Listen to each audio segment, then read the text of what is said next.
Starry-eyed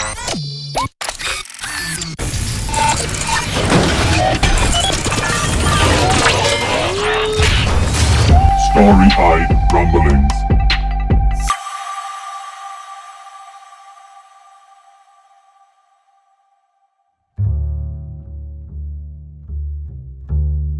E looks much like she does in the picture in the file. Medium length, curly, blonde hair, extremely tall. And although she is extremely thin, she gives off the vibe of someone who is no stranger to manual labor.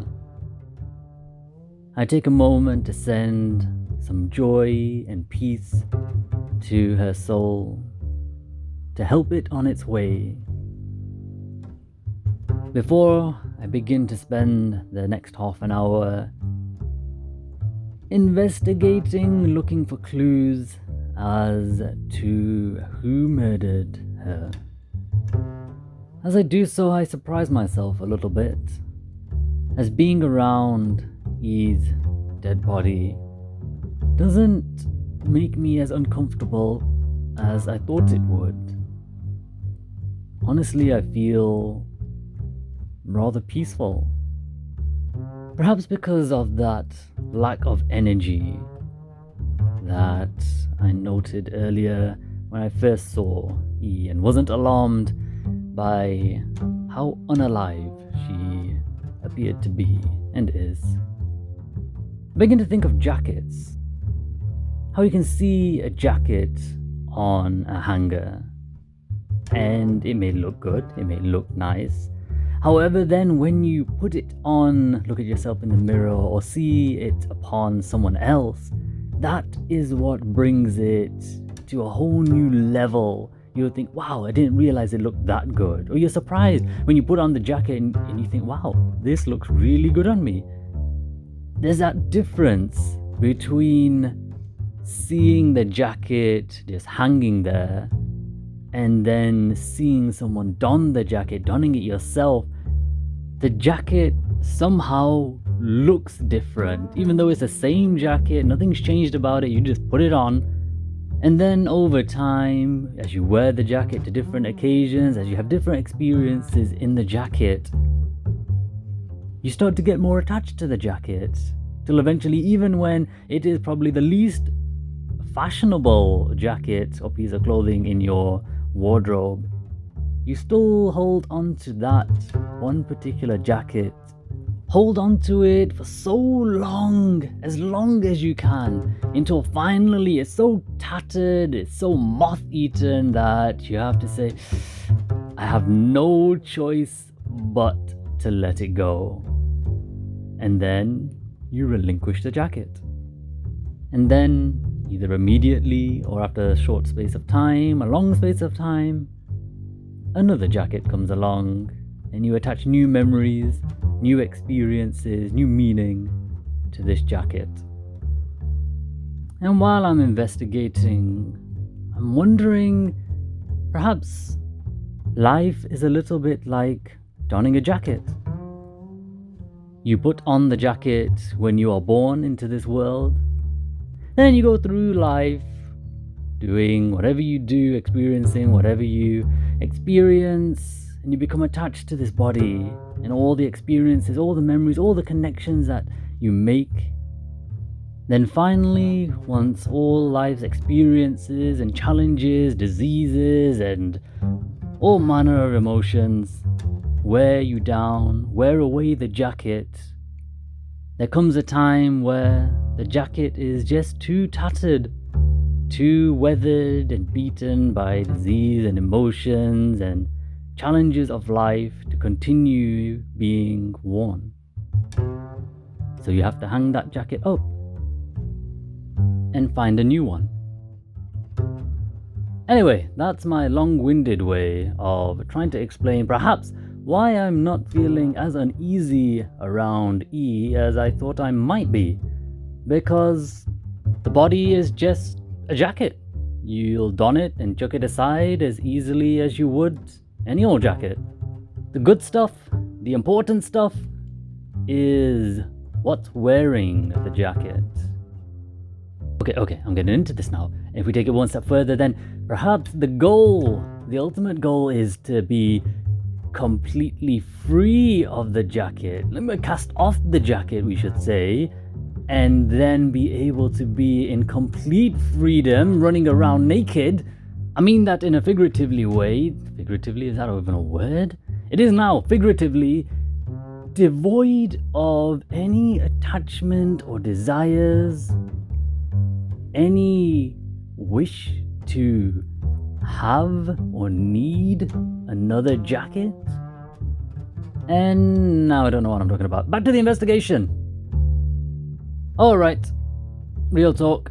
I've been at this investigation in this particular room for a good couple of hours, and I am not one single bit closer to finding the murderer. Literally, I have found no evidence that would point in any direction as to where the murderer is. I don't have any equipment to do any forensic work, although the Galactic Gent suit might have that capability installed. However, I haven't read the user manual yet, so I don't know. I look at Swordfish, who's still watching me. Swordfish, have you by any chance spotted anything, any clues that may aid in the investigation? I'm afraid not, Lightner. Okay, that is fine. Any thoughts on where we could look next? Any other leads we could follow, perhaps? I'm afraid not, Lightner.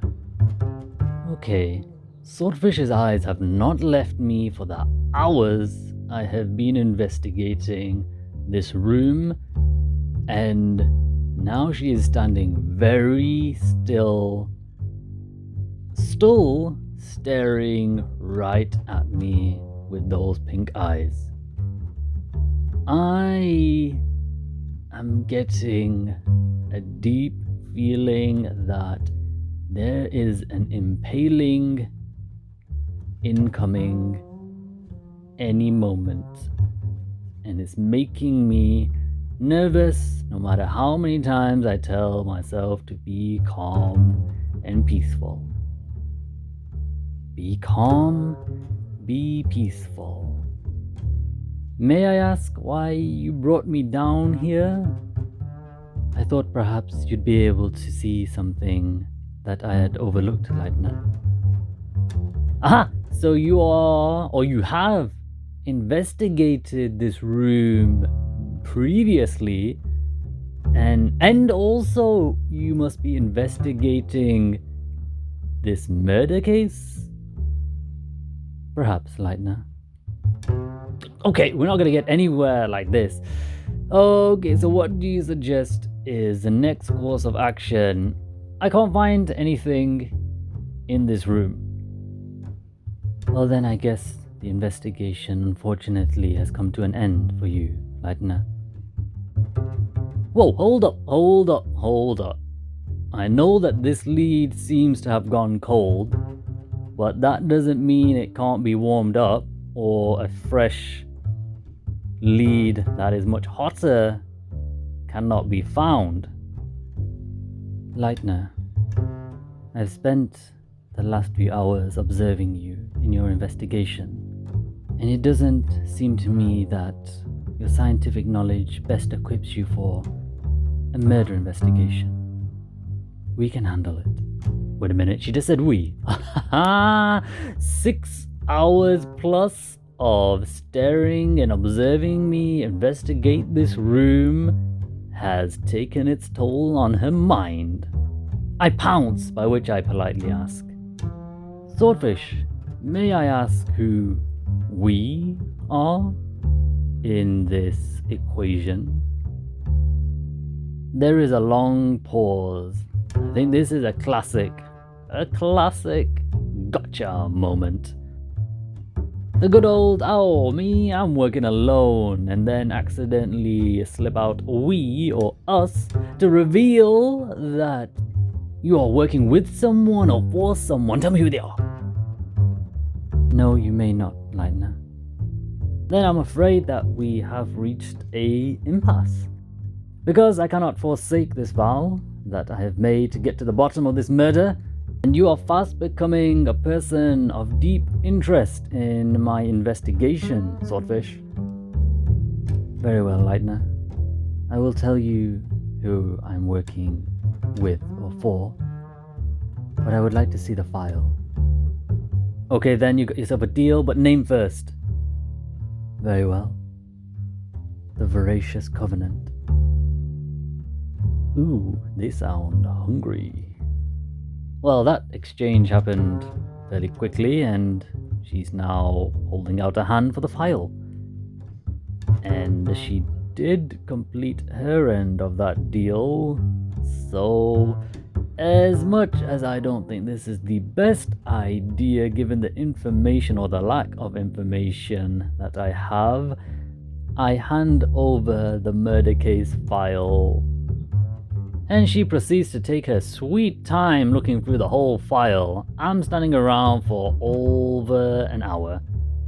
And each page she turns and carefully examines makes me wince a little inwardly and outwardly because I realize that I didn't read any of the file except for the top quarter of the first page.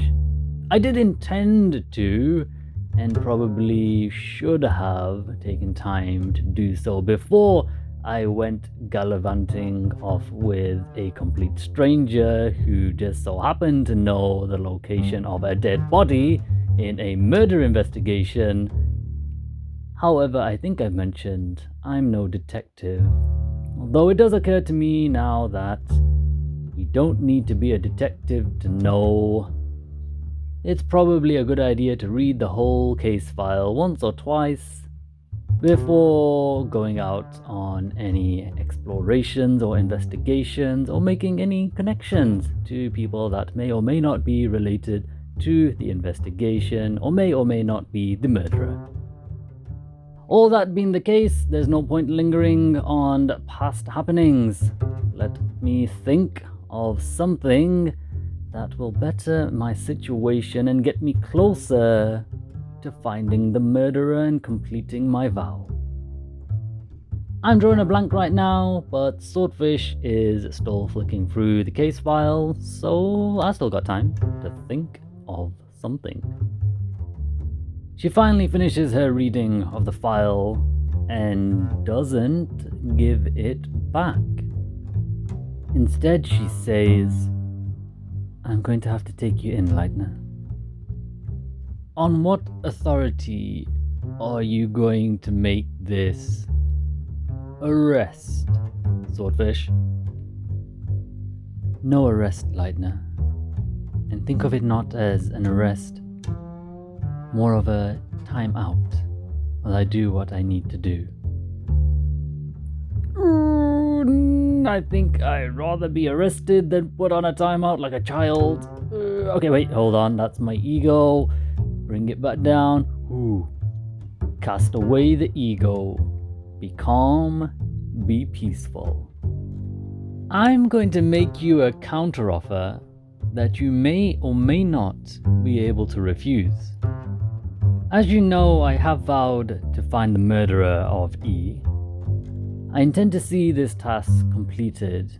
Now, that's not to say that I'm the best person for the job and I might see it through to the end. There may well come a time where someone that is more competent in this detective field that I feel comfortable passing on the baton and offering any assistance if they so need it. However, that time has not come yet. And presently, I still feel strongly that it is my responsibility to continue this investigation. Sorry, something caught in my throat. So my counteroffer is this. I have no solid evidence or any particular reason that is strong enough that I suspect that you are the murderer beyond the fact that you knew where the body was, and a few other minor details like having access to such a room and area within Yuma's estate as this room. So I'm more than happy for us to both go off and do our own investigations independently without interfering in the others till such a time as either of us have sufficient evidence to suggest that the other is involved in the murder of E. That was a way too long a way of saying you do your thing and I'll do mine. But I'm nervous and I'm sweating. Ugh, suddenly got so hot in here. My counter-offer hangs in the air between me and Swordfish for a moment. And for a moment only, because then she pulls out what is that? Like a half katana or something, and it's showtime, apparently.